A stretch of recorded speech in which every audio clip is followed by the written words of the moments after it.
Hola, buenas tardes a todos. Ya estamos a punto de iniciar. Primero quiero saber si se escucha bien.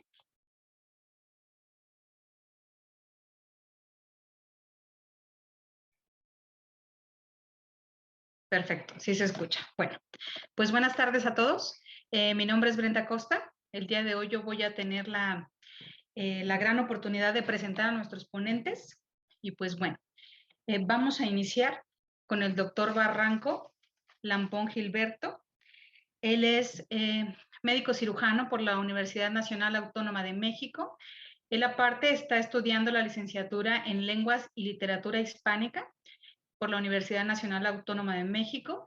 Él realizó su posgrado con una subespecialidad en hematología en el Hospital General de México. Después hizo alta especialidad en trasplante de médula ósea en el Instituto Nacional de Cancerología. Luego, él tiene una alta especialidad en medicina translacional, también en el Instituto Nacional de Cancerología. También realizó unas estancias en Salamanca y en Valencia. Él es máster en metodología de la investigación en ciencias de la salud por la Universidad de Salamanca y además máster en trasplante hematopoyético por la Universidad de Valencia. Él actualmente se encuentra en el Hospital General, tiene ahí su clínica en la mañana y aparte en el Instituto Nacional de Cancerología por las tardes con la clínica de síndromes mieloproliferativos y benignos. Él también tiene publicaciones en revistas de investigación, ya sea tanto nacionales como internacionales, y también forma parte de las asociaciones de hematología más importantes, tanto la mexicana como la estadounidense y de España. El día de hoy, perdón, el doctor,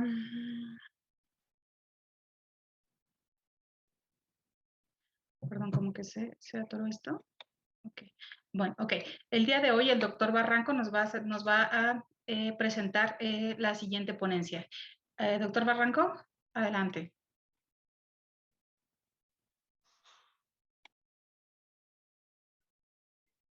Claro, muchas gracias. ¿Qué tal? Buenas tardes a todos. Pues bueno, agradezco infinitamente pues la invitación y bueno, también pues la presentación por la doctora eh, Brenda Costa. Pues bueno, vamos a hablar acerca de los highlights de leucemia linfocítica crónica.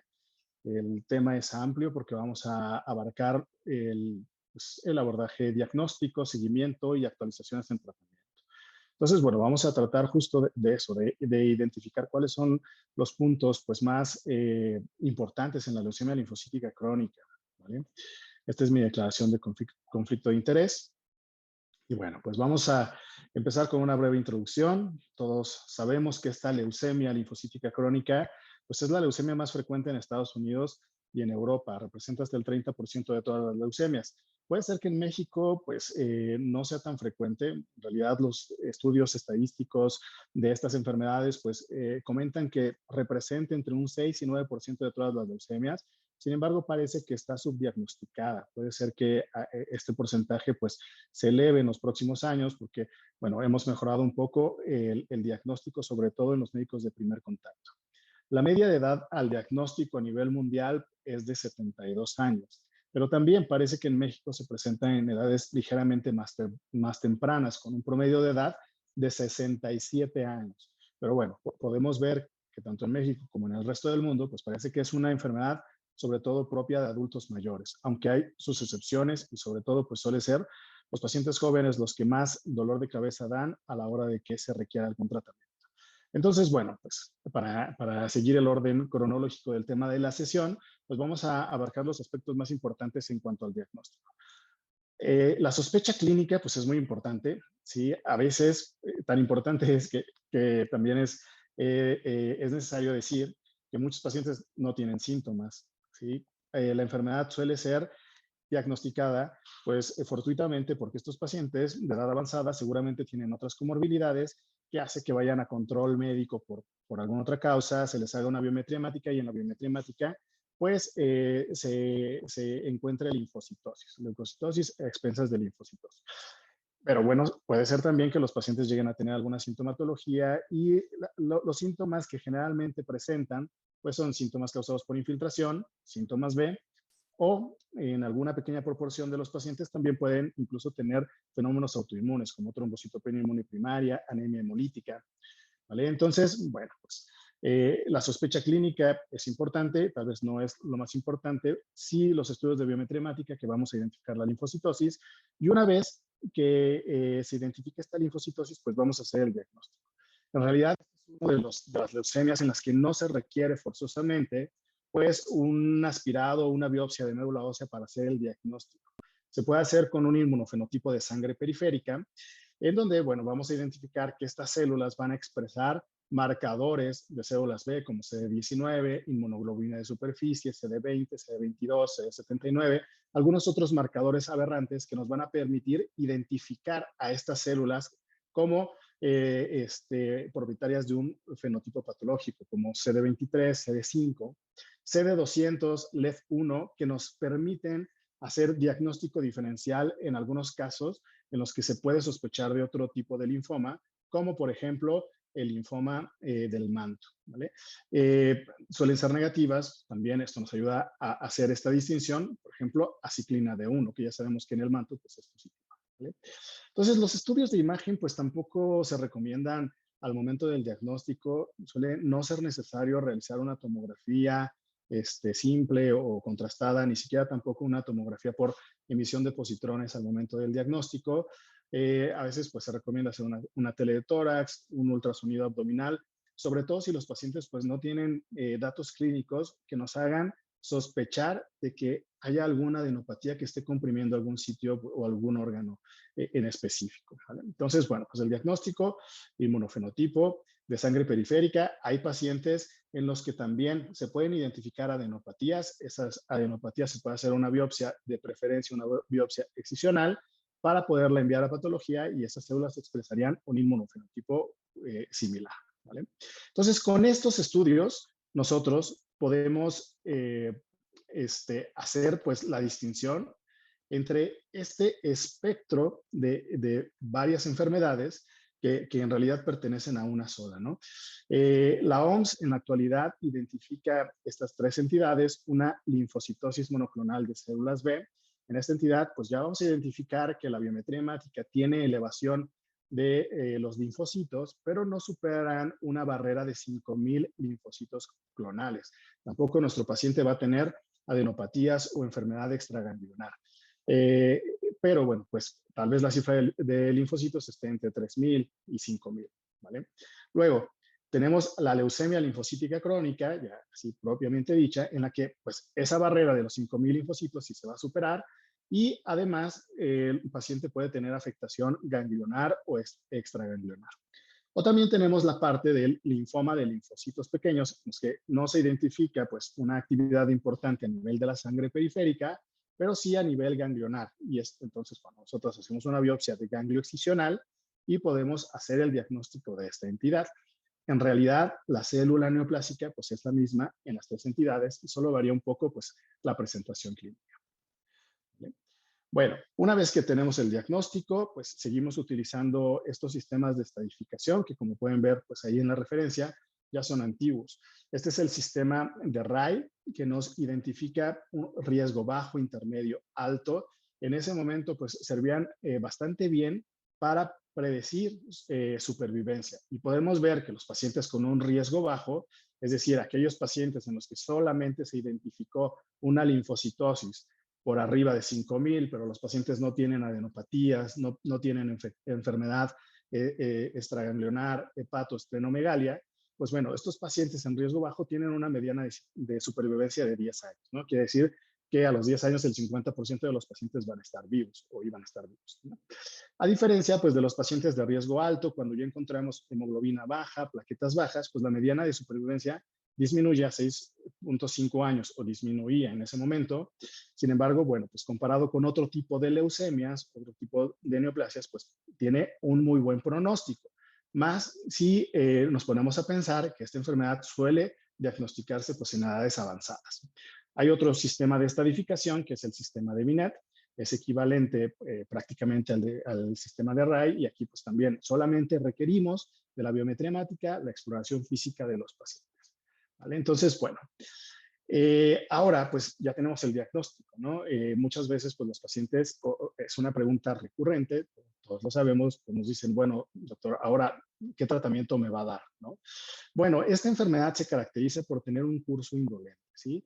Puede ser que tenga un tiempo de evolución variable y una gran cantidad de pacientes no van a requerir un tratamiento al momento del diagnóstico. ¿Por qué? Porque se ha visto que no hay una diferencia si das un tratamiento precoz si el paciente no cumple alguno de los criterios, ¿no? O sea, entonces, este paciente puede tener un tiempo de evolución variable hasta que la carga tumoral pues ya es significativa en el cuerpo del paciente y empieza a dar pues manifestaciones un poquito más severas. ¿Cuáles son los criterios que en la actualidad todavía se recomiendan que utilicemos para iniciar un tratamiento contra la leucemia linfocítica crónica? Bueno, insuficiencia medular progresiva, definida por la presencia o empeoramiento de anemia o trombocitopenia. Este criterio es relativo, sobre todo ahorita en fechas de COVID, porque también las recomendaciones de todos los grupos de expertos ahora con la pandemia de COVID es retrasar el tratamiento lo más que se pueda. Entonces, eh, estos pacientes a lo mejor pueden ir a consulta cada mes, cada 2 meses. Nosotros evaluamos su biometría hemática, obviamente una exploración clínica completa, la sintomatología de los pacientes. Puede ser que esos pacientes se mantengan en una hemoglobina de 10, plaquetas de 90,000, neutrófilos de 1000. Y bueno, si se mantienen así estables, si en realidad no tienen ninguno de los otros criterios, pues bueno, podemos mantenerlos en vigilancia. Luego, esplenomegalia progresiva o masiva, más de 6 centímetros. Esto porque afecta bastante la calidad de vida de los pacientes. Conglomerados ganglionares mayores a 10 centímetros. Anemia o trombocitopenia autoinmune que no respondan al tratamiento inmunosupresor. Un tiempo de duplicación linfocitaria menor a 6 meses. O sea, lo seguimos en la consulta. Lo vemos el día de hoy. El paciente tiene 40,000 linfocitos y en 5 meses ya tiene 100,000. Bueno, eso significa que está duplicando esa cifra de linfocitos en menos de 6 meses y eso nos habla que la enfermedad pues está proliferando rápidamente y que requiere un tratamiento. Y este es otro criterio, la presencia de síntomas B, pérdida de peso, fiebre, diaforesis. También limita bastante la calidad de vida de los pacientes, pero el tiempo de evolución es variable. Entonces, bueno, el seguimiento pues lo solemos hacer clínicamente, ¿sí? O sea, no es necesario hacer algún estudio especial o de imagen, a menos que el paciente refiera alguna sintomatología asociada a la enfermedad. Entonces, bueno, pues aquí en esta parte del seguimiento podemos utilizar si ya estudios de imagen como una tomografía, guiado siempre por la sintomatología del paciente, o cuando vamos a iniciar ya una línea de tratamiento, sobre todo con venetoclax, que ya lo mencionaremos más adelante.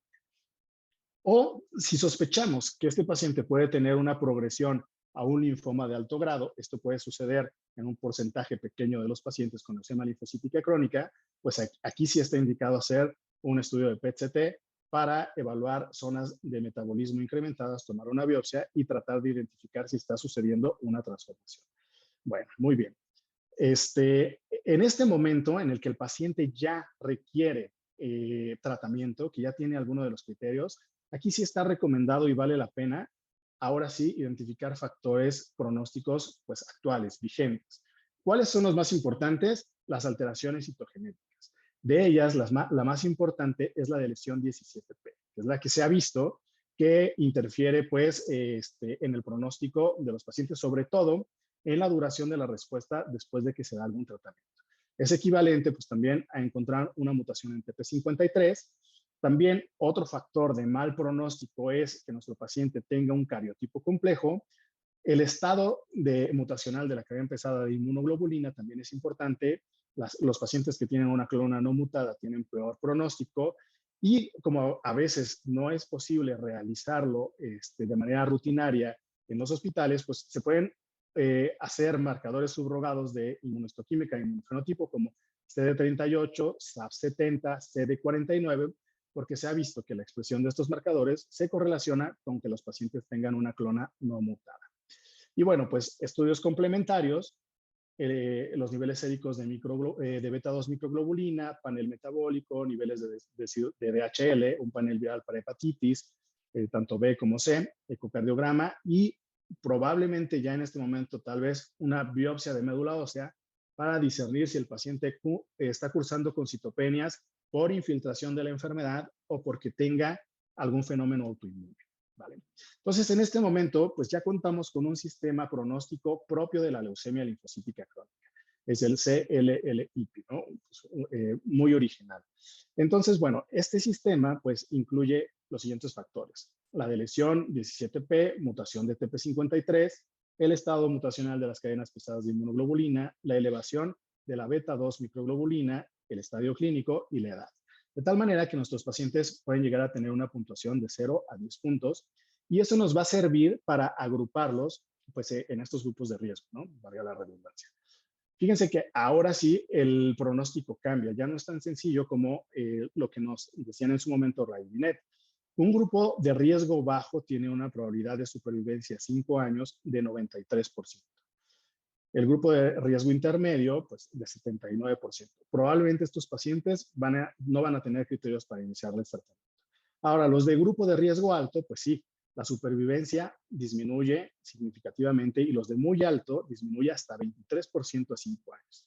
Eso lo podemos ver gráficamente, se separan muy bien las curvas en estas gráficas de supervivencia y vemos pues que vale la pena tratar de tener todos estos elementos para poder predecir mejor el pronóstico de nuestros pacientes. Entonces, bueno, ya tenemos el diagnóstico, tenemos el seguimiento, nuestro paciente probablemente ya cumplió algunos de los criterios para iniciar tratamiento. Entonces, ahora sí, ¿cómo vamos a elegir el tratamiento en la leucemia linfocítica crónica? Bueno, en la actualidad tenemos varias opciones. Recordemos que esta es la leucemia más frecuente en los países anglosajones, en Estados Unidos, en Europa, ¿no? Entonces, suena lógico que haya muchos fármacos. Entonces, bueno, tenemos desde anticuerpos monoclonales, terapia dirigida que pues inhibe vías que la célula leucémica utiliza para proliferar y sobrevivir, o inhibidores de proteínas antiapoptóticas, ¿no? Como BCL2. Bueno, muy bien. También contamos con la quimioterapia, todavía hay un pequeño nicho, sin embargo, pues parece que la inmunoquimioterapia pues, cada vez va a ir más en desuso. De tal manera que ahorita, en la actualidad podemos hacer esta gran división. Esquemas basados en inmunoquimioterapia como fludarabina, ciclofosfamida, rituximab, bendamustina, rituximab, clorambucilo, vinotuzumab. Lo puse ahí a manera de señalización para relacionar que FCR es un esquema muy potente y que sobre todo pues, se deja para pacientes que sean fit, ¿no? Que no tengan comorbilidades, que tengan menos de 60 años. Y tenemos terapias blancas basados en inhibidores de BTK, inhibidores de BCL2, inhibidores de PI3K. Bueno, entonces, ¿cómo vamos a seleccionar entre estas opciones de tratamiento? Lo primero que tenemos que fijarnos, pues es si el paciente tiene de lesión 17P o mutación en TP53 o si se trata de una clona no mutada. También es importante evaluar las comorbilidades del paciente y la edad. Otros factores, como la preferencia del paciente. Hay esquemas que son infinitos, ¿no? Que se toman hasta la progresión de la enfermedad o hasta toxicidad. Hay esquemas finitos. El acceso es muy importante y también, pues, en esta época, pues, la pandemia de COVID, ¿no? También modificó las opciones o el algoritmo de tratamiento, la toma de decisiones. Entonces, bueno, este es un algoritmo que nos propone la Sociedad Europea de Oncología y bueno, pues, podemos ver justo que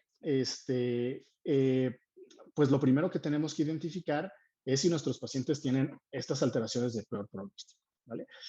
La inmunoquimioterapia tiene un nicho muy pequeño, sobre todo puede ser útil en aquellos pacientes fit, sin comorbilidades, y que no tengan los factores de alto riesgo biológico.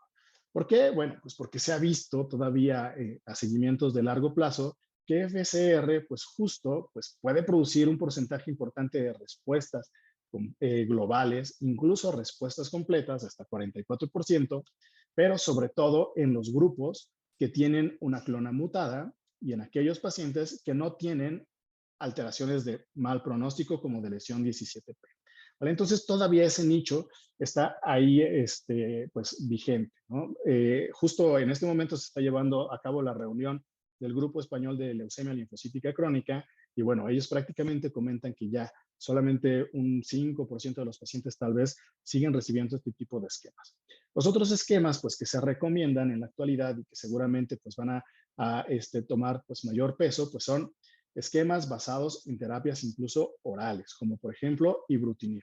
Ibrutinib es un inhibidor de BTK que ha mostrado ser eficaz incluso en pacientes que tienen de lesión 17P. Parece que es más eficaz cuando se da de primera línea a que si se da en un paciente que ya ha recibido alguna línea previa.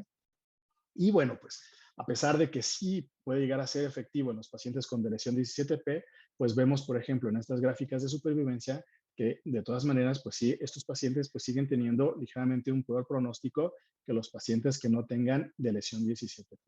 Pero ibrutinib pues es una excelente alternativa. Además tiene la ventaja, por ejemplo, pues que es un fármaco oral y que no necesita estarse monitoreando tan estrechamente de forma hospitalaria. Otros esquemas de tratamiento pues, vigentes que pudimos ver en el algoritmo pues, es la combinación de un anticuerpo monoclonal con un inhibidor de BCL2. En este caso, obinutuzumab con venetoclax. Este estudio, el CLL14, evaluó los resultados de cómo le iba a los pacientes tratados en primera línea, sobre todo a los pacientes que tenían comorbilidades o edad que impedía darles un tratamiento fuerte. Y bueno, pues los resultados son bastante buenos. Un gran porcentaje de pacientes con una respuesta global, casi alcanzando al FCR, y también pues con una respuesta completa, incluso superando al FCR.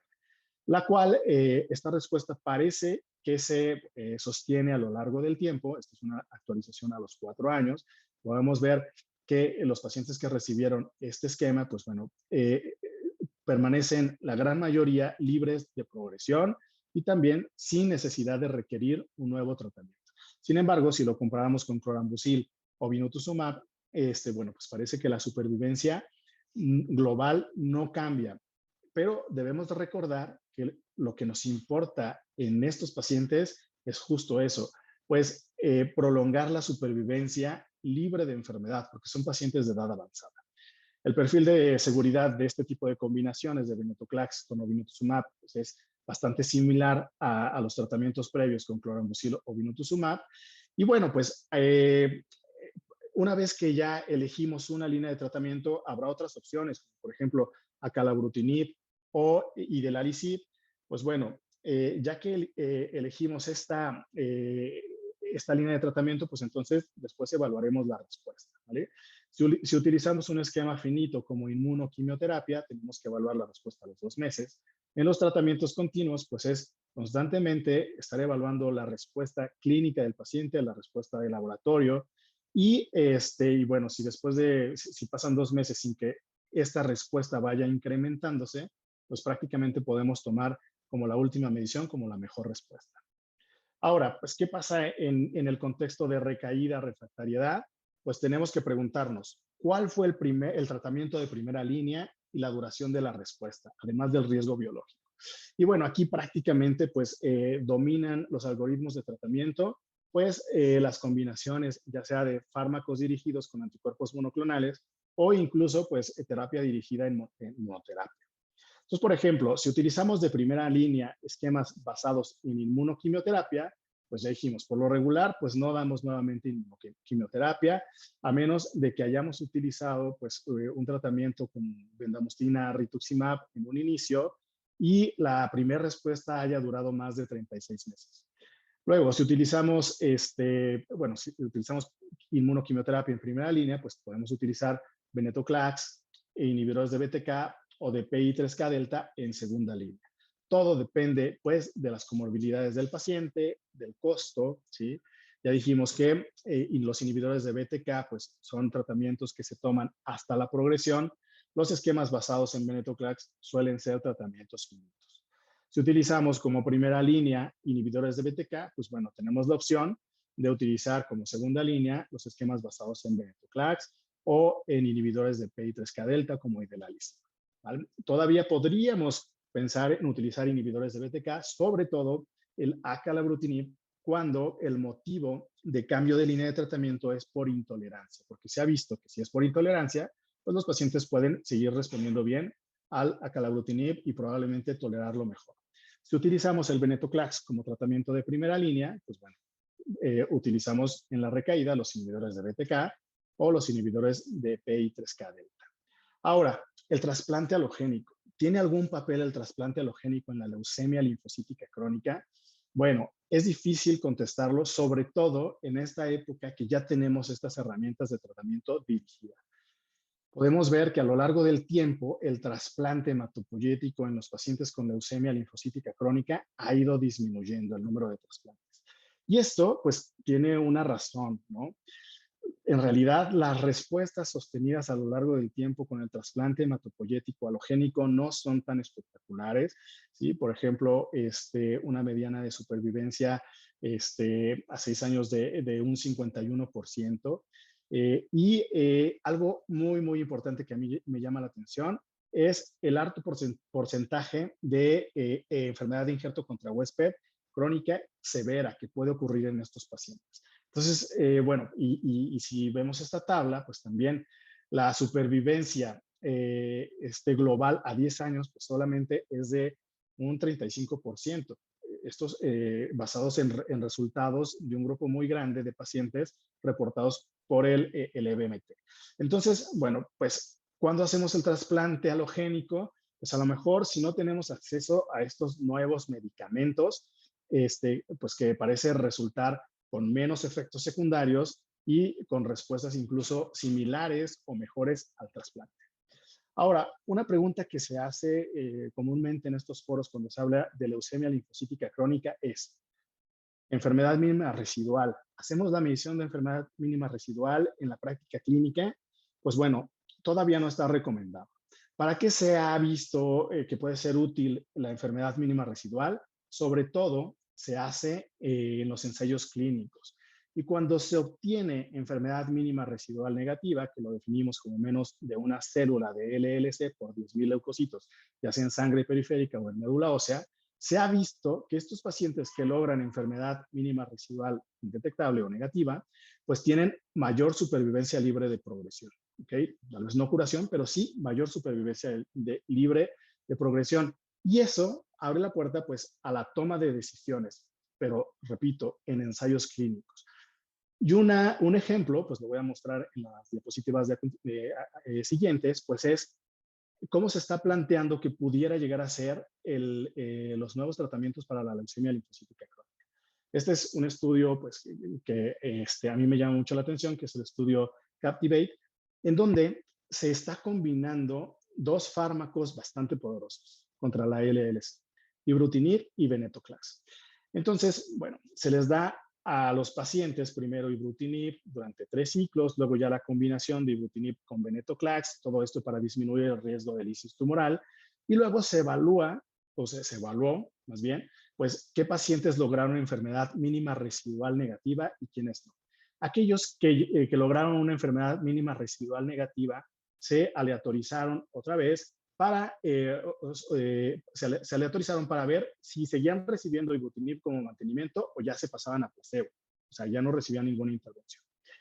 Y también había otro grupo en donde los pacientes que tenían enfermedad mínima residual detectable, pues seguían pues, solamente con ibrutinib o con ibrutinib y venetoclax. Y algo muy importante es que aquellos pacientes que lograron una respuesta o una enfermedad mínima residual negativa con la combinación venetoclax y ibrutinib, pues entonces se veía que el grupo placebo no tenía diferencia en relación al grupo control que continuaba con el ibrutinib en relación a la supervivencia libre de progresión, por lo menos a 2 años.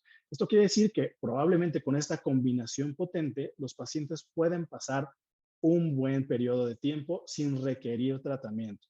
Y esto tiene implicaciones incluso en el costo y probablemente este tipo de tratamientos pudieran en algún momento pues ya eliminar pues el algoritmo del trasplante hematopoyético en esta enfermedad, ¿no? Incluso, por ejemplo, los pacientes que no tuvieron enfermedad mínima residual negativa, pero continuaron ya sea solo con ibrutinib o con venetoclax, prácticamente lograron la misma tasa de supervivencia libre de progresión a 30 meses que los que sí lograron una enfermedad mínima residual negativa. Entonces, bueno, la enfermedad mínima residual negativa, pues en la práctica clínica, en este momento, pues no nos ayuda mucho porque, por ejemplo, si tenemos un paciente que está en tratamiento con ibrutinib o con acalabrutinib, que son tratamientos que se dan hasta la progresión o toxicidad, y de repente medimos enfermedad mínima residual y decimos, ah, ya tiene enfermedad mínima residual negativa, vamos a suspender el tratamiento, pues no, porque ese paciente puede recaer, ¿no? Puede recaer, no se utiliza en la actualidad para tomar decisiones.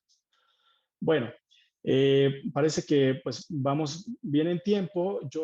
Es un tema bastante amplio, traté de enfocarme en los aspectos más importantes, tanto en el diagnóstico, seguimiento, pues como en la toma de decisiones de tratamiento y lo que viene en un futuro. Y puedo concluir que la citometría de flujo, inmunohistoquímica son fundamentales para el diagnóstico. Hay que utilizar los criterios para inicio de tratamiento, tanto en primera línea como en recaída. ¿Sí? Hay que estratificar a los pacientes en función de su riesgo biológico. La medición de la enfermedad mínima residual aún no tiene impacto en la práctica clínica cotidiana, pero en un futuro nos podría ayudar a tomar decisiones clínicas, sobre todo cuando se utilicen esquemas bastante potentes como los inhibidores de BTK en combinación con los inhibidores de BCL2 o incluso tripletes en combinación con anticuerpos monoclonales. Bueno, pues les agradezco nuevamente la invitación y su atención. Muchas gracias, doctor Barranco. Creo que estuvo muy interesante y hay varias cosas que podríamos comentar y preguntarle. ¿Alguien del público tiene alguna pregunta para el doctor?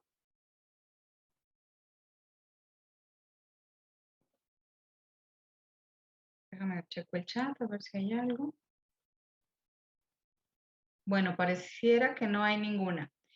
Yo sí tengo una. ¿Me podrías decir cómo estuvo lo del COVID con estos pacientes de LLC? ¿Qué experiencia tuviste? ¿Cómo lo viviste? ¿Qué fue lo que se vio?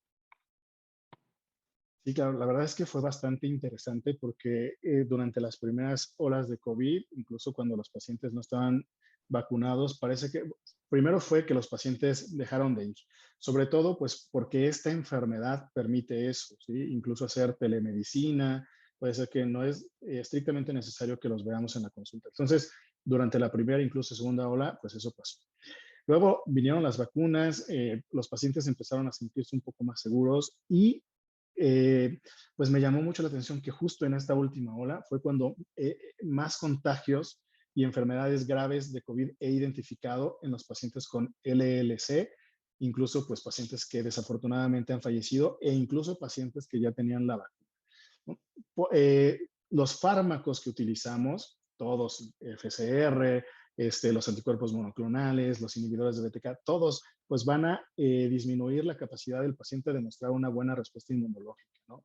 Entonces, por eso las recomendaciones en la actualidad es, si el paciente no tiene esos criterios para iniciar el tratamiento, pues hay que tratar de aguantar el tratamiento lo más que se pueda. Pero así se comportaron. Ok.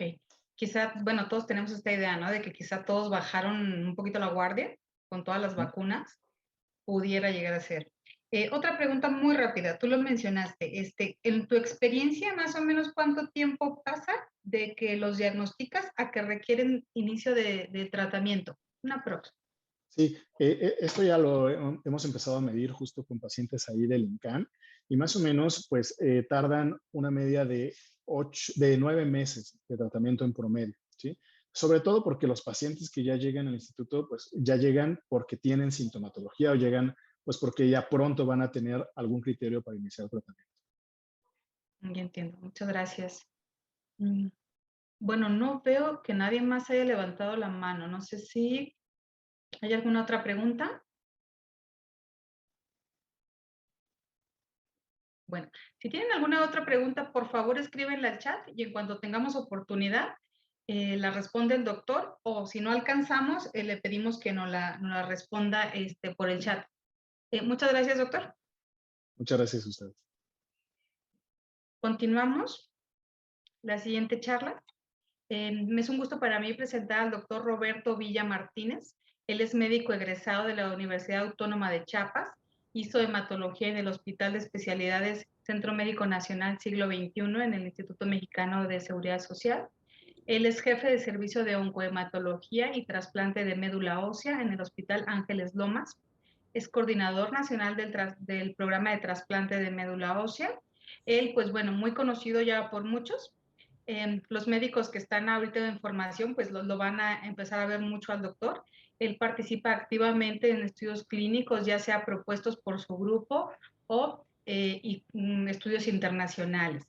Él también pues, es miembro de las principales asociaciones médicas, tanto en México como Estados Unidos y Europa, y nos va a presentar el tema de Highlights en linfoma del manto, el abordaje diagnóstico, seguimiento y actualizaciones de tratamiento.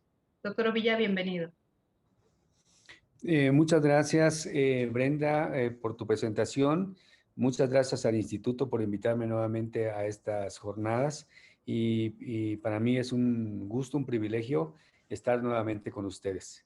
Bien, el tema que vamos a abordar ahorita, como ya lo acaba de mencionar la doctora, es el linfoma de células del manto. Y vamos mi interés es mostrarles pues una cara un poquito diferente del linfoma, y que de pronto tengamos la posibilidad de aspirar a más.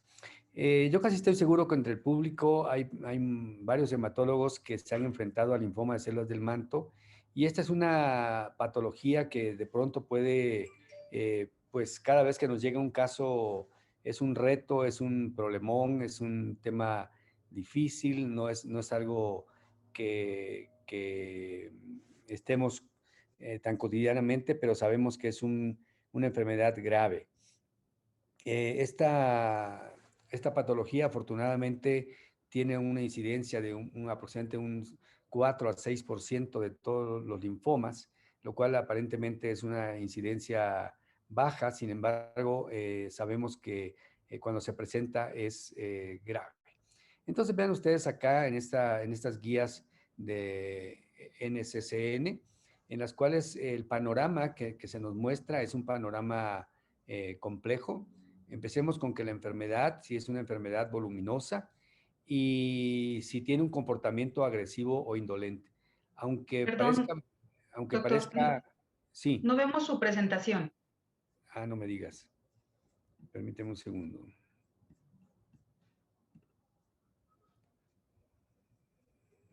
Un segundo más.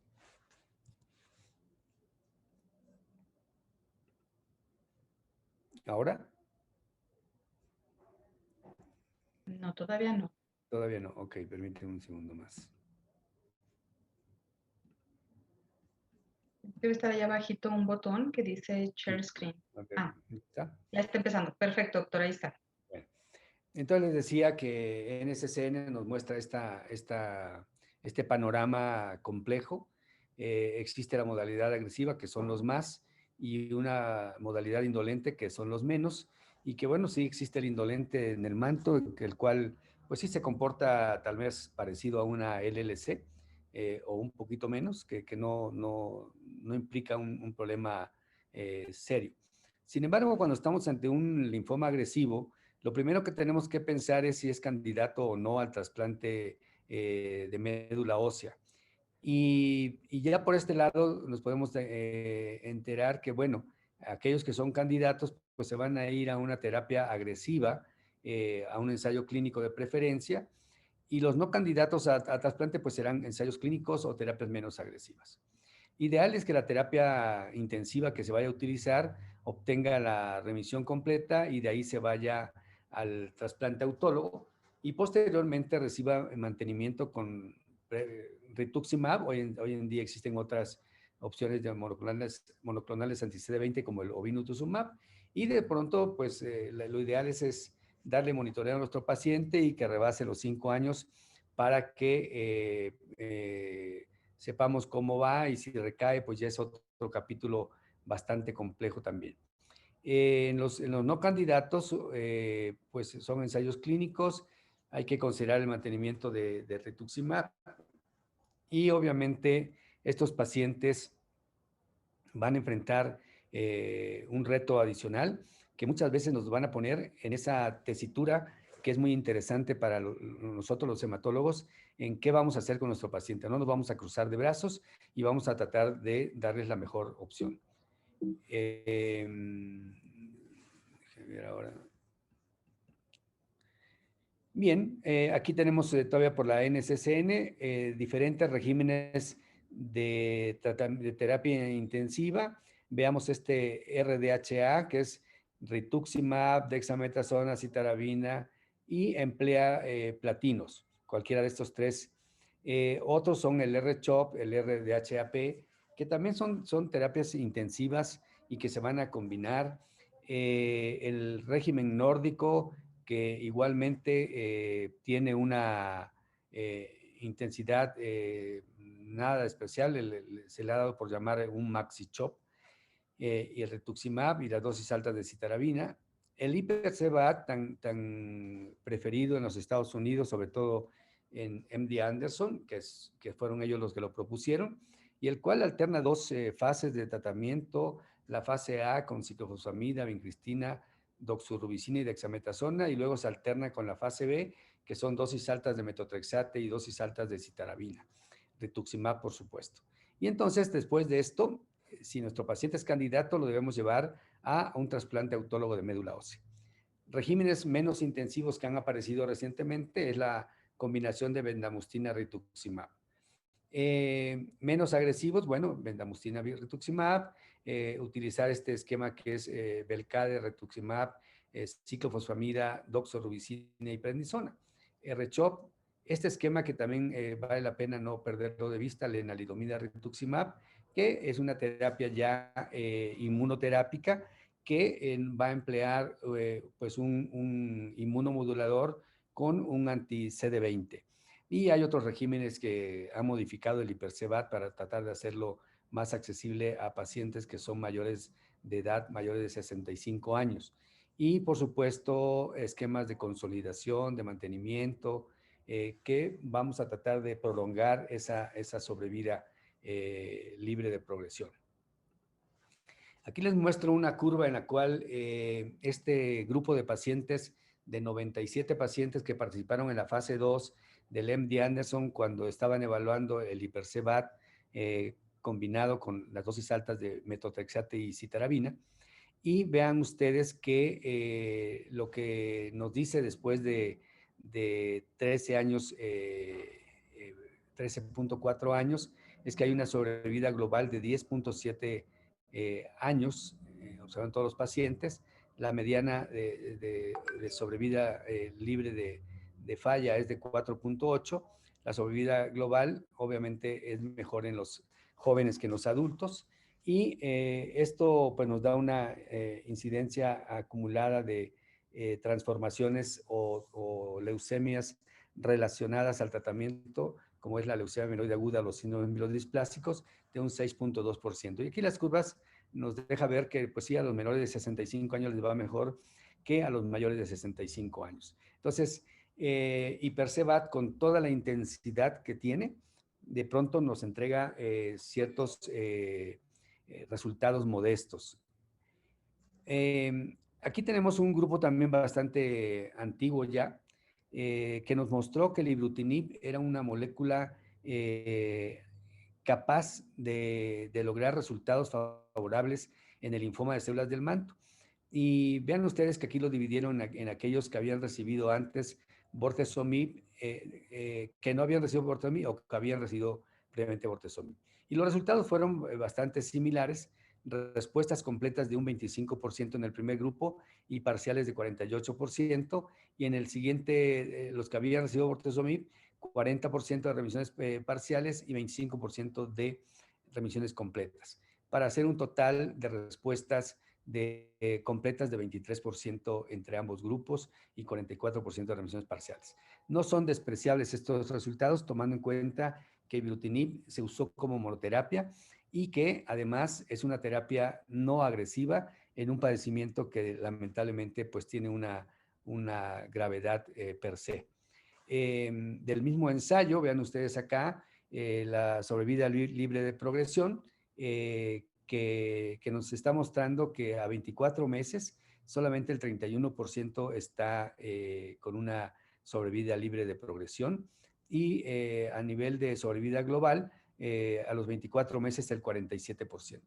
Entonces, estos datos los vamos a tomar para lo que quiero presentarles. Les he preparado 2 casos clínicos de nuestra experiencia, en los cuales hemos tenido pues 2 diferentes,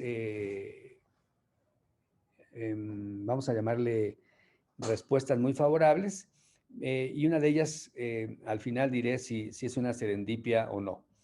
Aquí tenemos al primer caso, en el cual en el año 2013 estábamos frente a una mujer de 54 años, que 2 años antes, en noviembre del 2011, la habían diagnosticado como leucemia linfocítica crónica, y en ese entonces se decidió que la iban a vigilar y esperar. En el 2013, cuando llegó con nosotros, establecimos que no era una leucemia linfocítica crónica, sino era un linfoma de células del manto.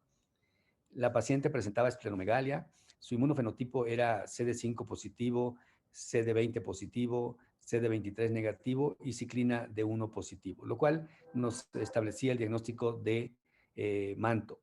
El ECOG era de 2 en ese entonces, para una mujer que en ese entonces tenía 56 años. La verdad es que estaba bastante afectada y la paciente lucía ciertamente frágil. Además tenía trombofilia porque era heterocigota para el factor 5 Leiden, además homocigota para la metilente tetraidrofolato reductasa y homocigota para el inhibidor del activador del plasminógeno 1. Entonces, pues había que cuidar esos detalles. La médula ósea mostró una infiltración del 90% de los linfocitos. La citogenética clásica de la translocación 11-14 y tenía un arreglo en el cromosoma 17 y por PCR tuvimos un TP53 mutado. Por lo tanto, teníamos un diagnóstico de linfoma de células del manto con un índice pronóstico alto, el MIPI alto, y que con este MIPI nos permitía calcularle una sobrevida aproximadamente de 29 meses.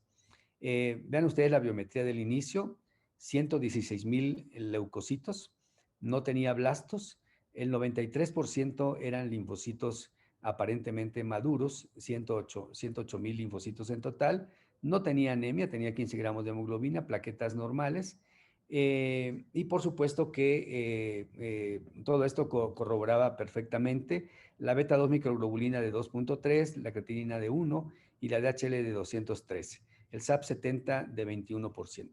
Por lo tanto, estábamos ante un linfoma de células del manto, de alto grado y leucemizado. Entonces, vean ustedes el PET. El PET nos muestra, pues, visceromegalia importante, el vaso muy crecido, al igual que el hígado.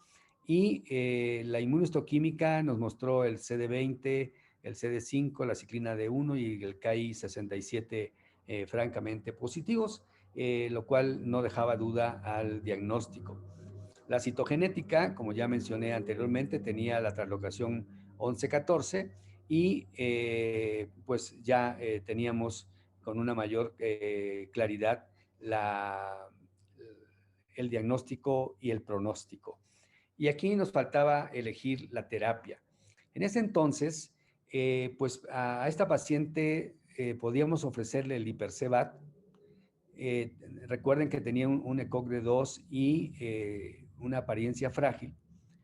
El R-CHOP más trasplante autólogo podría ser otra línea. Utilizar una variante como el FCR. Ya estaba en ese entonces, en el 2013, los ensayos de ibrutinib, todavía no estaba aprobado por la FDA. La lenalidomida ya era un fármaco que estaba disponible, no para manto y no para linfomas. El bortezomib ya empezaba a tener ensayos en los cuales se mostraba que tenía una ventaja en manto. Y la otra era vigilar y esperar, pero el cuadro clínico y todo lo que les mostré de factores pronósticos, pues no era la opción que teníamos que tomar. Entonces, aquí les voy a hacer una descripción del tratamiento. Tomamos la decisión de utilizar FCR, fludarabina, ciclofosfamida, Maptera, pero asociarle Velcade, que como ya mencioné, en esos entonces había ya una evidencia de que Velcade tenía utilidad en manto. El primer ciclo fue recibido en julio del 2013 y fue bien tolerado. En el segundo ciclo, en septiembre, la mielotoxicidad fue grado 1. En el tercer ciclo, la mielotoxicidad fue de grado 2. Y el cuarto ciclo que se dio en noviembre, vimos que pues teníamos una paciente con anemia. Recuerden que no tenía anemia al principio, leucocitos de 200 y 100 neutrófilos y plaquetas de 23,000. Entonces estábamos ante un paciente con una mielotoxicidad severa y además ella nos decía, no quiero un ciclo más de quimioterapia. Haciendo ya uso de los conocimientos de la época, planteamos la posibilidad de utilizar un triplete con lenalidomida, bortezomib y MabThera. Y recibió el 20 de enero del 2014 lo que podría haber sido el primer ciclo, pero solamente toleró una semana y me pidió que no quería más el Velcade y el Revlimid, le dieron toxicidad que no toleraba bien. Entonces, había sido aprobado semanas antes el ibrutinib en los Estados Unidos y nos dimos a la tarea de conseguirlo, de tal manera que en febrero del 2014 empezó a tomar ibrutinib como monoterapia. Vean ustedes que el 10 de febrero del 2014 había tenido ya una recuperación, la hemoglobina era de 13.5, los leucocitos de 3,800 y las plaquetas de 85,000. Salió de aquella falla medular que habíamos mencionado. El 19 de enero del 2015, estoy hablando prácticamente 11 meses después, tenía 14,7 de hemoglobina y nos hizo una leucopenia que no habíamos visto a lo largo del año de 1,100 leucocitos y neutrófilos de 300, plaquetas de 174,000. Esto nos llevó a pensar, uno, ¿había recaído? O dos, era toxicidad de ibrutinib. Suspendimos ibrutinib y le dimos filgrastim y la leucopenia se recuperó al grado de que se sintió muy bien, no tuvimos ninguna consecuencia por esa razón. Y esto nos permitió, pues, decirle que estaba bien y que teníamos que continuar con ibrutinib. El doctor Barranco fue enfático en mencionar que pues, son moléculas que inhiben un receptor, en este caso el receptor de células de Bruton, del receptor de Bruton, y todas las guías para ese entonces decían que el tratamiento era continuado. La paciente, sin embargo, se obstinó en pedirnos que no le diera yo tratamiento y aceptó el riesgo, firmó la carta en la cual suspendía el tratamiento bajo su propio riesgo. Vean ustedes que aquello era enero del 2015 y empezó una vigilancia que se fue prolongando, primero por 3 meses, luego por 6 meses, luego por 9 meses, y así cada trimestre le hacía yo lo mismo, la médula ósea que el PET, y todo salía bien. Esta última biometría que les muestro en esta tabla fue del 10 de noviembre del 2015, donde tenía 15.5 de hemoglobina, 4,200 glóbulos blancos, 3,000 neutrófilos y 176,000 plaquetas, sin tratamiento. Entonces, esta situación va a persistir y en esta segunda, digo, la posición de ella, ¿no? De mantenerse sin tratamiento. En el 2015 hicimos las 3 evaluaciones que le tocaron en ese año, las cuales fueron negativas. En el 2016 igualmente la evaluamos y fue manteniéndose normal. Llegamos al 2020, 5 años después, MR negativa, PET negativo, una biometría de 15,4 con 4,400 leucos, 1,600 linfocitos y 190,000 plaquetas.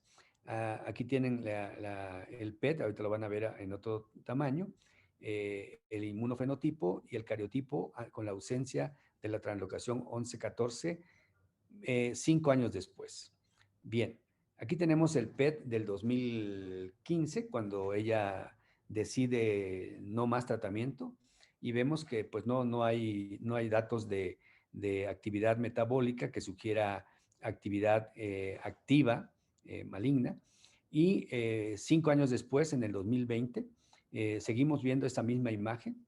El vaso, que estaba crecido al principio muy grande, ahora es un vasito de tamaño normal. El hígado también se corrigió a su tamaño. No encontramos adenopatías, y esto nos daba pues 5 años de vigilancia. Una sorpresa extraordinaria de que algo había pasado en esta paciente, con 4 ciclos de FCR Velcade y 11 meses de ibrutinib. Y al decidir su suspensión, pues se mantiene en remisión. Ahora, en enero del 2022, ya sin hacerle PET ni hacerle otras cosas, les puedo decir que está en una calidad de vida extraordinaria a 7 años de vigilancia. Entonces, aquí les hago de este primer caso un resumen y una reflexión. Pues estamos ante un linfoma del manto de alto riesgo. Estábamos 11 años desde el diagnóstico, 9 años desde el tratamiento del 2013, 7 años en vigilancia desde el 2015, enero de 2015, habiendo recibido 4 ciclos de FCR Velcade y 48 semanas de Imbruvica. Esta remisión se consiguió entonces con quimio, inmunoterapia y la terapia blanco, que fue el Imbruvica. ¿Cuál fue y aquí es la reflexión, cuál fue el punto que rompe el paradigma? Que se haya usado en secuencia, que el FCR se le haya adicionado el Velcade, y que estos 4 ciclos con una toxicidad grado 4 hubieran hecho una disminución de la masa tumoral muy severa. Y después el ibrutinib en esas 48 semanas, ¿cómo lo tomamos? ¿Como una consolidación, como un mantenimiento? Y la pregunta final es, después de 7 años, ¿debemos considerarla curada? No tiene evidencia por ningún lado de actividad tumoral. Y 7 años, pues es un tiempo que a veces los hematólogos y los oncólogos tomamos como un tiempo de vigilancia sin tratamiento, como un tiempo bastante razonable como para pensar que un paciente se ha curado. Bien, voy a dejar este caso. Si hay más reflexiones las podemos hacer más adelante. Decía yo que tal vez podría ser una serendipia, porque nuestro planteamiento no estaba fincado justamente en que lográramos una remisión completa y una vigilancia tan prolongada. Seguramente le íbamos a ofrecer el trasplante autólogo en algún momento, puesto que un linfoma de células del manto no es una enfermedad, y sobre todo en un paciente leucemizado como este. Bien, les voy a presentar un segundo caso, el cual también tiene características muy interesantes. Este fue ya un caso que recibimos en plena pandemia, el 23 de marzo del 2020. Una paciente bastante afectada, con un dolor en la pierna derecha, dolor óseo muy intenso en manos, huesos largos, y que acudió a urgencia de un hospital en el Estado de México el 18 de marzo con 385,000 leucocitos, y la mayor parte eran linfocitos de aspecto maduro, pero en ese hospital consideraron que era una leucemia linfoblástica aguda. Le pusieron un catéter y estaban a punto de iniciarle una quimioterapia. Llevaba una anemia de 4.1 gramos de hemoglobina, plaquetas de 63,000, y reportaron un aspirado de 92% de blastos, que realmente eran linfocitos. Le iniciaron tratamiento con dexametasona para manejo de la masa tumoral, y el 23 de marzo llegó con nosotros. Ella había perdido 12 kilos de peso, tenía diaforesis nocturna y tenía pues cuadros infecciosos, sobre todo de tubo digestivo. Aquí tenemos un resumen de los laboratorios al ingreso. Ya mencioné la gran leucocitosis, una proteína C reactiva normal, una glucosa elevada seguramente por la dexametasona que se utilizó, sus electrolitos hasta cierto punto aceptables, una albúmina limítrofe, beta 2 microglobulina de 5.95 con DHL de 472, amilasa de normales 88 y lipasa 93. Los tiempos de coagulación eran aceptables, el dímero de 2620 elevado, no tenía CUMS directo, era del grupo positivo, negativo para hepatitis ABC, negativo para HIV, y el aspirado de médula ósea mostraba un aspirado hipercelular, y el inmunofenotipo nos mostró CD20 positivo, CD5 positivo. El CD23 se reportó como bajo y no era una LLC, por lo tanto, y estábamos ante un linfoma no Hodgkin en lugar de una leucemia linfoblástica aguda. Aquí vamos a ver el PET, sobre todo nos va a dejar mostrar estos conglomerados ganglionares en cuello, en axilas, también la gran visceromegalia, esta esplenomegalia majestuosa y el hígado también, adenopatías inguinales, y vamos a ver también una infiltración a médula ósea que nos deja ver estas imágenes de infiltración a médula. La patología fue muy contundente, fue manto con características blastoides. Además, hicimos una biopsia de ganglio, no tanto porque nosotros la hayamos indicado, sino que el hospital donde estuvo antes le habían tomado un ganglio y nosotros, bueno, nos mandaron la médula ósea y también pudimos hacer el resto de estudios. La inmunohistoquímica fue característica con la ciclina D1 positiva y la infiltración por este manto, pues prácticamente al 100%. Entonces estábamos ante un linfoma de células del manto, variedad blastoide, con un estadio clínico 4, infiltración a médula ósea y un índice pronóstico muy alto, por lo tanto, pues un pronóstico bastante pobre. Sin embargo, estábamos en plena pandemia. Utilizar una terapia intensiva una quimioterapia intensiva como Hipercevat, DHAP, R-CHOP, todo se antojaba como más riesgo. Entonces decidimos utilizar nuevamente como base al ibrutinib en ciclos de 28 días y en los primeros 3 meses solamente le dimos ibrutinib. Esto hizo que bajara la masa tumoral a un nivel bastante aceptable, de aquellos 300,000 glóbulos blancos, se vino bajando a 50,000, a 40,000, algo más manejable, de tal manera que a partir del 4º mes iniciamos obinutuzumab, 1 gramo en el día 1, 8 y 15 del primer ciclo, y después 1 gramo por ciclo del 2 al 6º.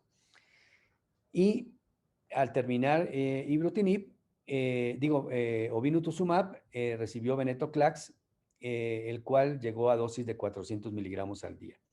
Esto es un modelo de terapia secuencial, sin embargo, basado en ibrutinib y en forma secuencial las otras terapias, obinutuzumab y venetoclax. Teníamos 2 casos previos de recaída de pacientes con manto, que habíamos utilizado este esquema así como está descrito en un hombre de 54 años en recaída y que tuvo una sobrevida libre de progresión de 4 años. Y tuvimos un segundo paciente de 59 años, el cual terminó su tratamiento en el 2018 y se mantiene en remisión hasta la actualidad.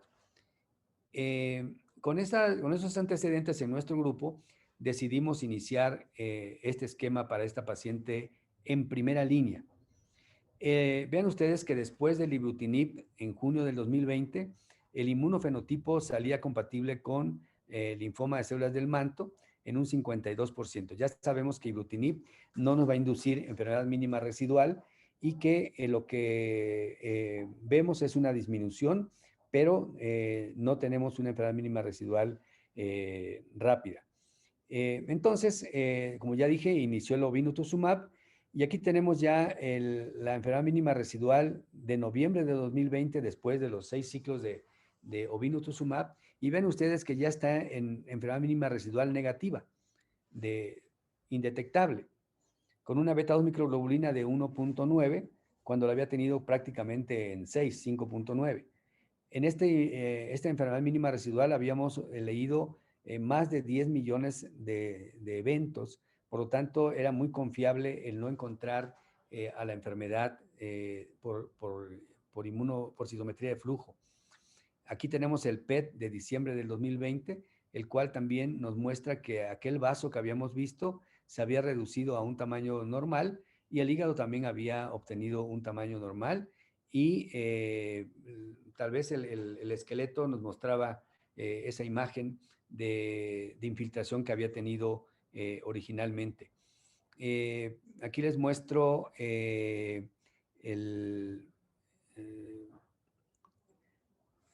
la biopsia de hueso de noviembre del 2021, estamos hablando ya después del segundo año, cuando ha recibido ya un año de venetoclax e ibrutinib, y nos encontramos con que hay ausencia de enfermedad neoplásica y la enfermedad mínima residual sigue siendo negativa.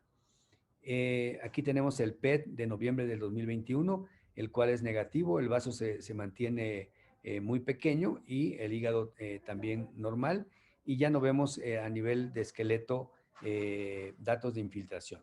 Entonces, este segundo caso nos muestra un linfoma de células del manto de alto riesgo, MIPI3, leucemizado de alta carga tumoral y blastoide. No sé si le faltaba algún adjetivo más de pronóstico, creo que no. Y que tiene una respuesta al tratamiento basado en ibrutinib extraordinario, combinándolo en forma secuencial con ovinutuzumab y venetoclax. La respuesta completa después de ibrutinib más ovinutuzumab nos llevó a la enfermedad mínima residual negativa. Tiene hoy en día una sobrevida de 2 años con respuesta completa, y ahora la pregunta siguiente es: ¿qué sigue? ¿La vamos a dejar en vigilancia? Le vamos a dar un mantenimiento con alguna de estas drogas, la vamos a llevar a un trasplante autólogo. Entonces, estos son los 2 casos que seleccioné para comentarles esta tarde. Muchas gracias. Bueno, muchísimas gracias, doctor Roberto. Creo que fueron casos interesantes, complejos, como usted lo comenta. Por cuestiones de tiempo, pues ya no vamos a poder hacer las preguntas en vivo. Les pido que por favor las pongan en el chat y pues damos paso al siguiente módulo que coordina el doctor Ramiro Espinosa. Muchas gracias a todos. Gracias, Brenda.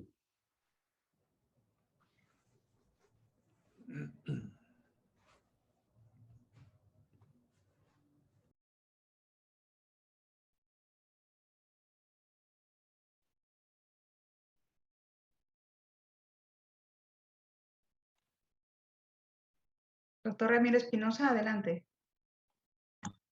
Hola, buenas tardes a todos. Que somete la doctora Luceli Cetina.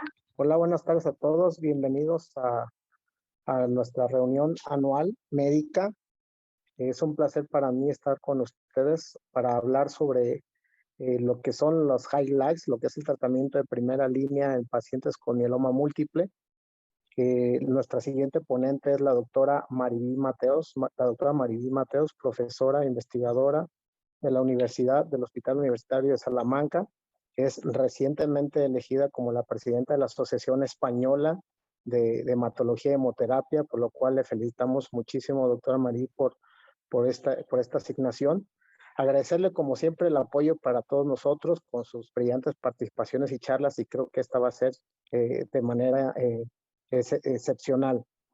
Muchas gracias por aceptar su invitación, doctora Maribí Mateos. La dejo con el panel en esta reunión anual médica del Instituto Nacional de Cancerología. Muchas gracias. Muchas gracias, doctor Espinosa, y muchas gracias, pues, en general al Instituto Nacional de Cancerología de México por invitarme y por darme la oportunidad de compartir con todos ustedes, pues, los datos más relevantes que se han presentado en el Congreso americano en relación con los pacientes con mieloma de nuevo diagnóstico.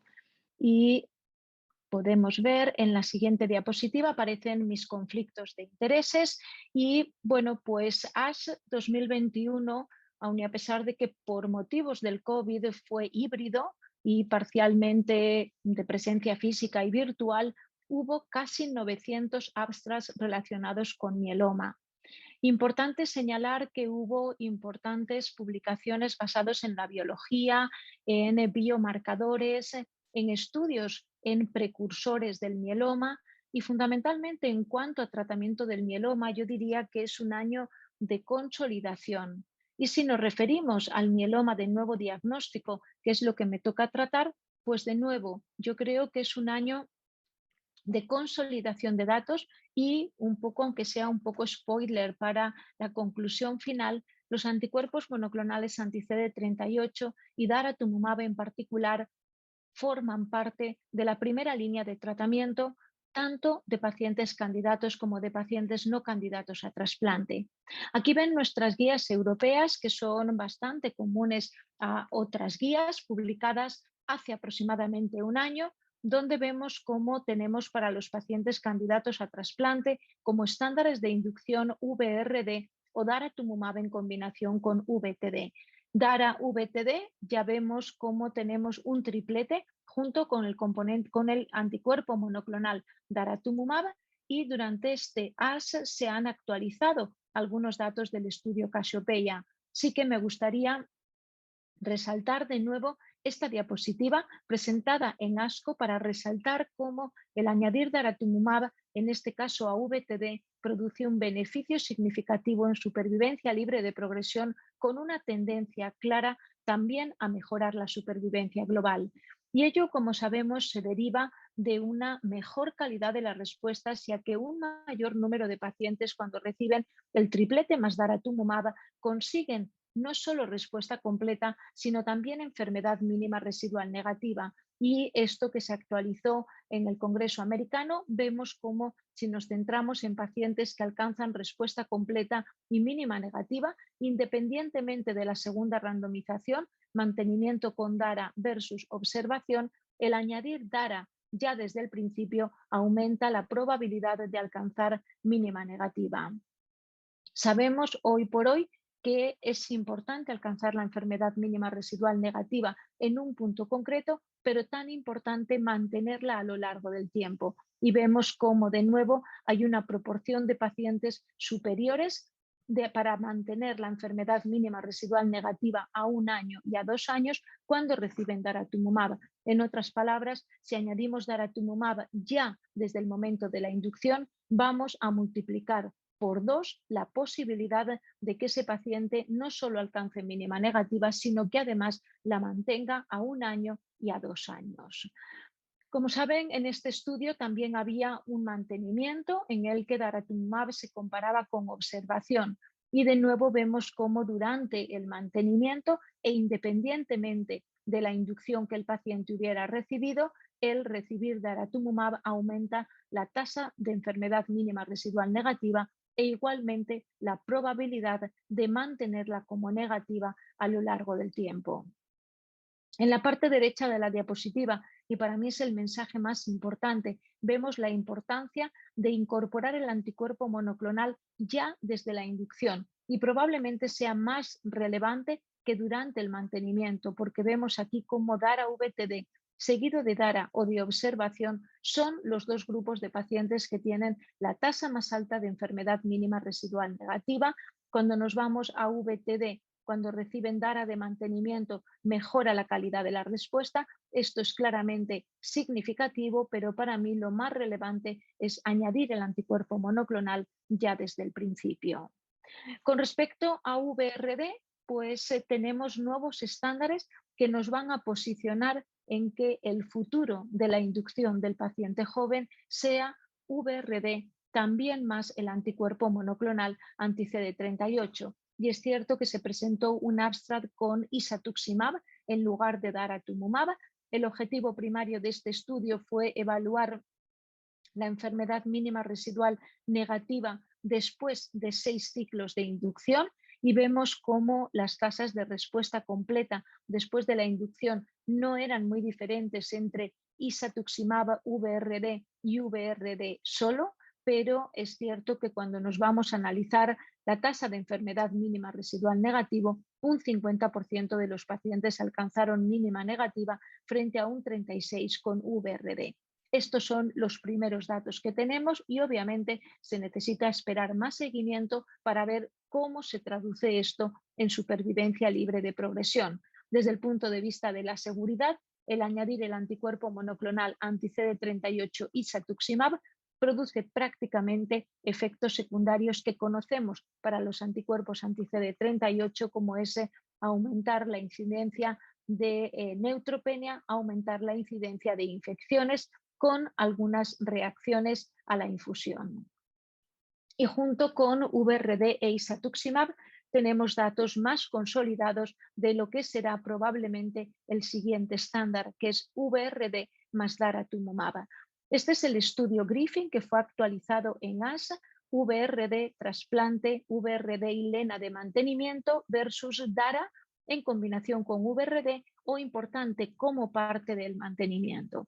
En este estudio hemos tenido la oportunidad de ver cómo cuando nos vemos las características basales, vemos los pacientes que han entrado en el mantenimiento y ya hay un número significativamente superior en la rama de DARA-VRD, lo cual habla ya indirectamente de la superioridad cuando iniciamos el anticuerpo monoclonal ya desde el momento de la inducción.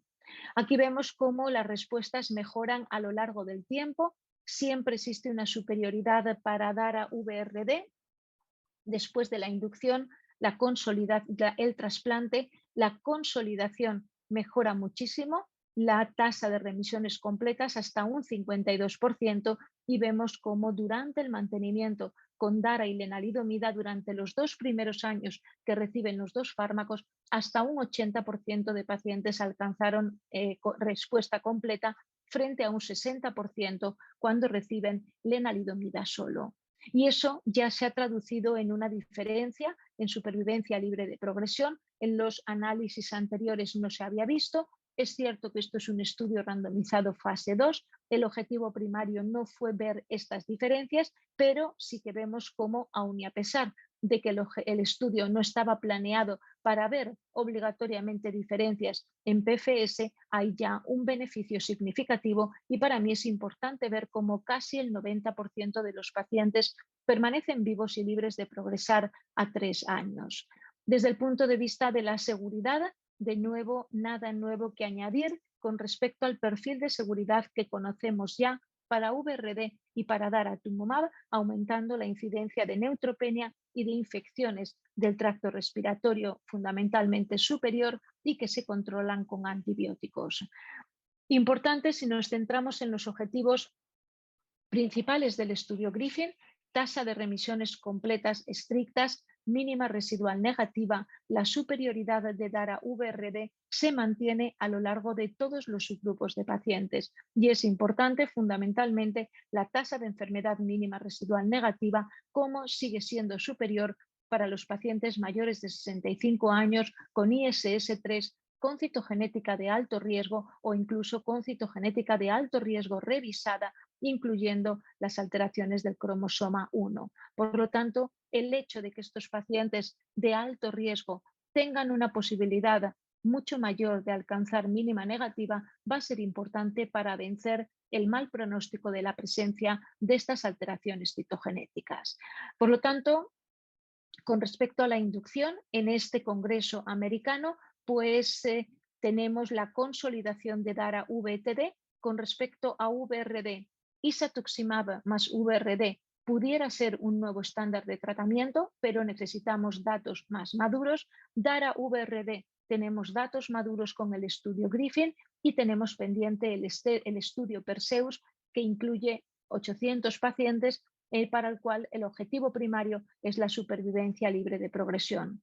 Hubo otro estudio randomizado con elotuzumab más VRD. Esto no será nunca un estándar nuevo de tratamiento porque ven en esta diapositiva cómo añadir elotuzumab a VRD no aporta ningún beneficio, ni en PFS ni en supervivencia global.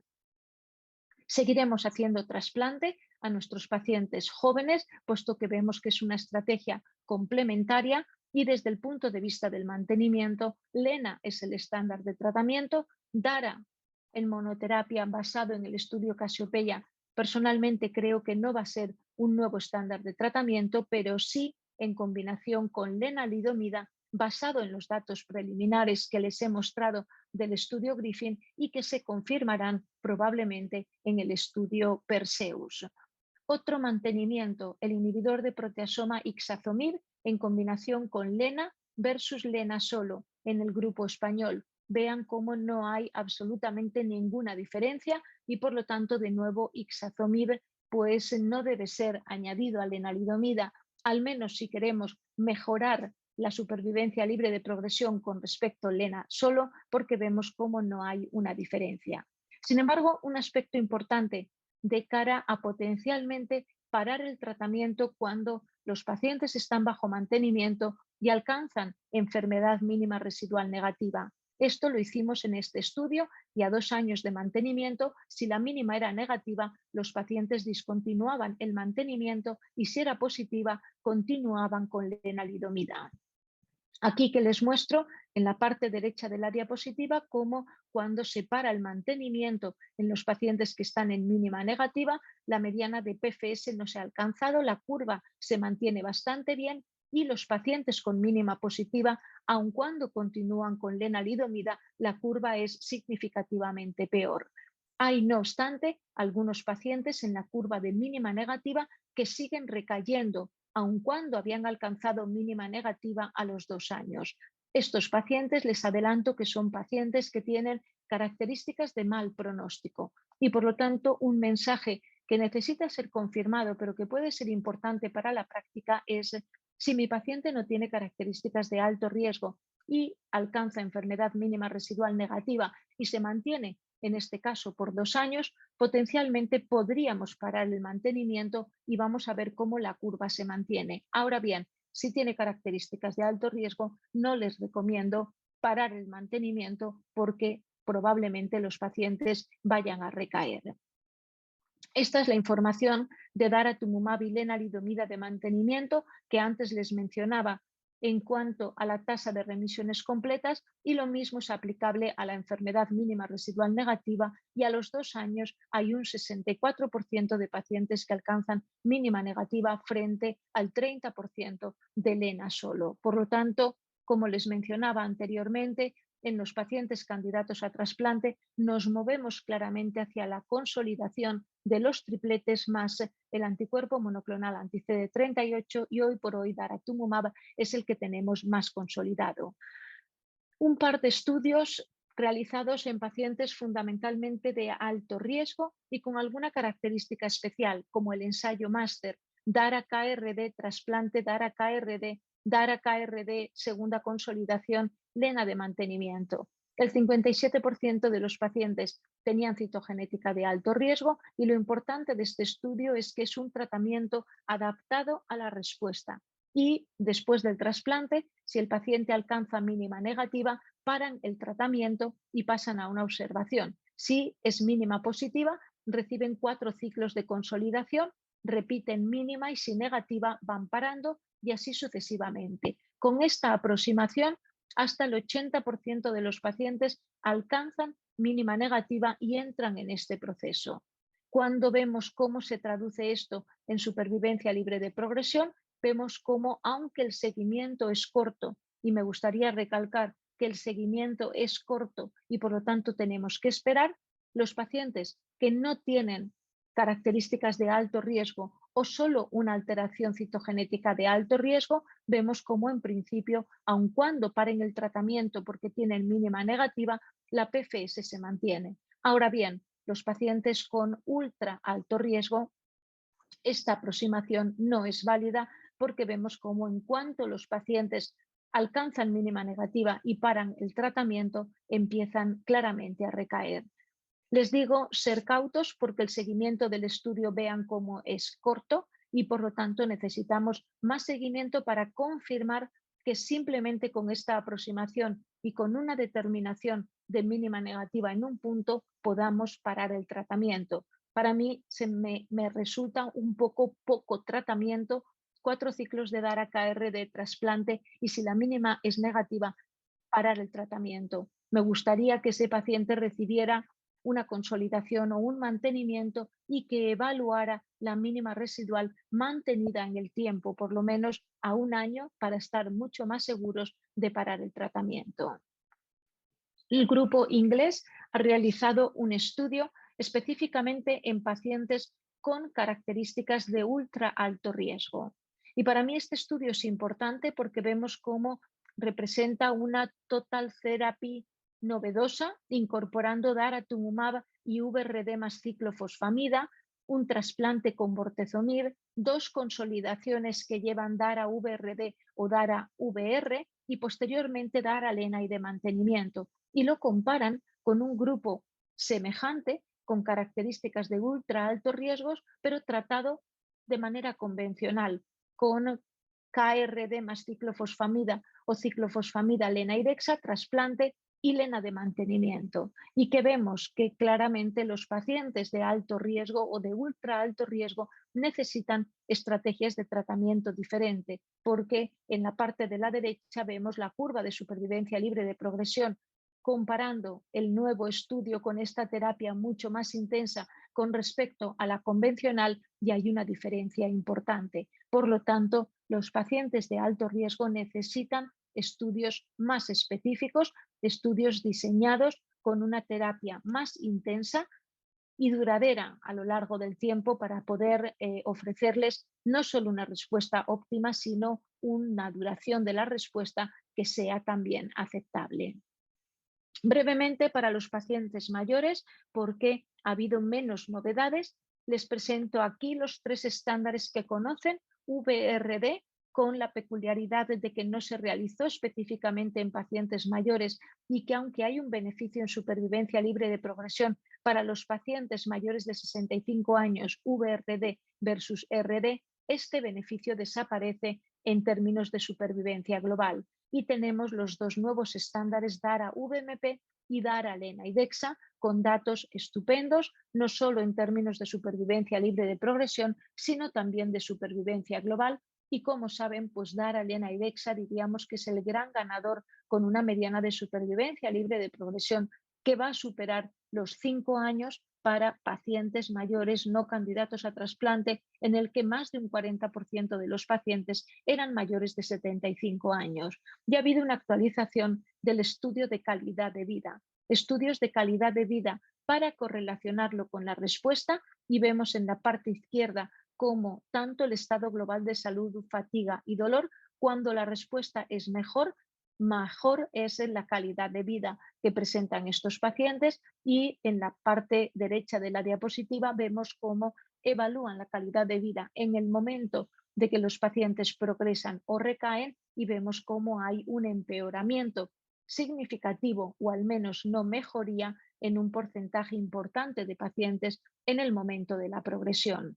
También se ha actualizado la calidad de vida y de nuevo desde el punto de vista numérico vemos cómo hay una mejoría significativa de la calidad de vida en cuanto al funcionamiento físico, la fatiga, la disnea, y definitivamente la mejoría en la calidad de vida es mucho más rápido con dara-lena y dexa que con lena-dexa, y lo importante es que esto se mantiene después de casi 5 años de seguimiento.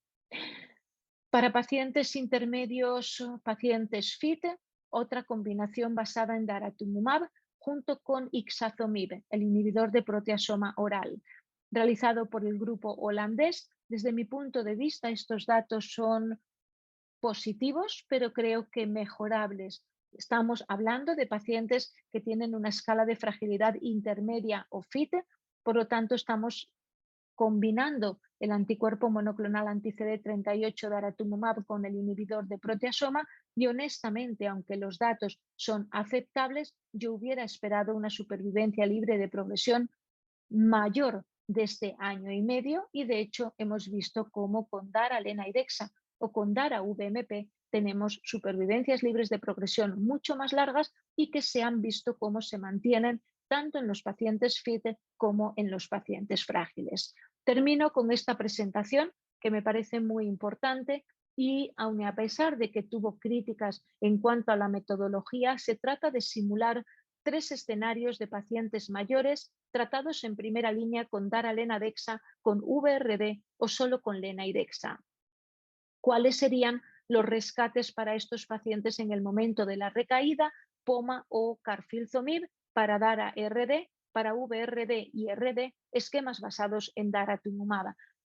Consideran la tasa de discontinuaciones entre un 27 y hasta un 58%, y haciendo asunciones con estas dos tasas de discontinuaciones, lo que vemos claramente es que utilizar lo mejor lo primero aporta un beneficio muy importante y hay un aumento de la supervivencia global para Dara-Lena-Dexa en primera línea de 2 años y medio con respecto a VRD y de 3 años y medio con respecto a Lena y Dexa. Por lo tanto, como les decía al principio de mi presentación, y con esto termino y me centro en la parte de arriba de esta diapositiva que yo les muestro, pues la incorporación de los anticuerpos anti-CD38, fundamentalmente daratumumab, es el resumen fundamental de este ASH 2021, tanto en el paciente joven como en el paciente mayor, de tal manera que los pacientes con mieloma de nuevo diagnóstico, candidatos o no a trasplante, van a recibir en un futuro inhibidores de proteasoma, IMiD y anti-CD38, algunos solo IMiDs y anti-CD38, y visualizando un poco lo que veremos a la recaída, y no me voy a centrar porque este no es el tema de la presentación, pues hemos tenido la oportunidad de ver cómo los linfocitos TCAR, los anticuerpos monoclonales biespecíficos, creo que se van a posicionar en el futuro cercano como parte de la primera recaída, reservando otros fármacos nuevos para siguientes recaídas. Y el siguiente paso, en unos pocos años más tarde, toda esta terapia CAR-T y esta terapia frente a BCMA se moverá hacia la primera línea de tratamiento. Y con esto termino y espero haberme ajustado al tiempo. Muchas gracias. Muchas gracias, doctora María Mateos, por esta excelente charla sobre los tratamientos del mieloma múltiple. Le agradecemos muchísimo. Doctora Mariví, quisiera comentarle que esta reunión anual médica está pensada entre muchas cosas académicas y culturales. Es la graduación de nuestros jóvenes residentes que egresan año con año. Y pues debido a la premura del tiempo, como se nos alargó la charla anterior, los chicos tienen que acomodarse para recibir sus papeles e iniciar su ceremonia inaugural, por lo cual las preguntas las dejamos para un tiempo posterior vía correo, o por esta vía se las hacemos llegar. Perfecto, nada, pues simplemente dar la enhorabuena a todos esos residentes que hoy se convierten en hematólogos de pro, y por lo tanto pues nada, que disfruten de la especialidad y que disfruten, no olviden nunca siempre mantener al paciente en el centro de todo e intentar ofrecerle y hacerlo mejor por ellos. Así que ningún problema, todos conocen mi correo si alguno tiene cualquier duda, y de nuevo pues mis felicitaciones para los nuevos residentes que ya se han convertido en hematólogos. Muchísimas gracias por su excelente y brillante charla. Muchas gracias, doctora. Adiós. Adiós. Gracias. Continuamos entonces con el proceso siguiente.